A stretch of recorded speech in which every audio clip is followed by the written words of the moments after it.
And this one is a really interesting pick up and deliver game because this is a game where every time you move, you can actually move in any direction you want, but you can also move as far of a distance as you want. The way that all of this works is that all players are going to be playing on the shared board, and every player starts in the house at the bottom of the board. Each player is going to have their own hang glider as well as a pet bird, and the goal of this game is to fly around the board and pick up as many berries as you can in order to try and score the most victory points. Whenever you're able to fly over one of the berry tokens, you're going to be drawing a card from the associated berry deck, which is going to indicate how many victory points that particular card is worth. Like I said, every time you can move as far as you want and also in whichever direction you want. But one thing to note about movement is that you can only move in a straight line, and you're also not able to fly over mountains. Things also get a little bit more difficult as the game goes on because every time that you collect one of these berry tokens, you're going to be adding it to the side of your board,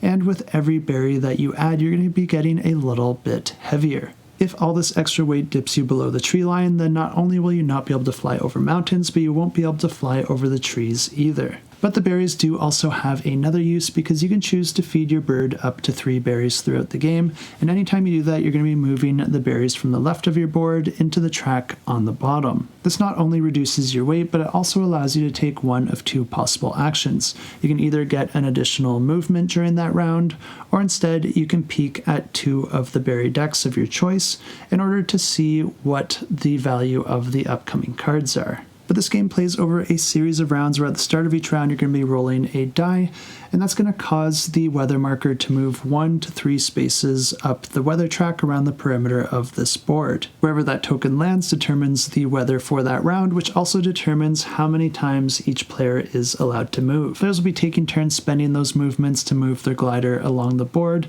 and like I said, you can move in any direction in a straight line in as far a distance as you like, so long as you're not flying over any mountains, and that you're only flying over the trees if you're still able to. The rounds continue like this until the weather marker reaches the end of the track, and then that's going to be triggering a thunderstorm, and any players that haven't made it back home by then are going to have to drop everything and lose those victory points, but everyone else is going to be adding up all the victory points from the cards that they're able to collect, and the player with the most wins the game, and in case of a tie, it's the player who got home first, which is going to be the winner.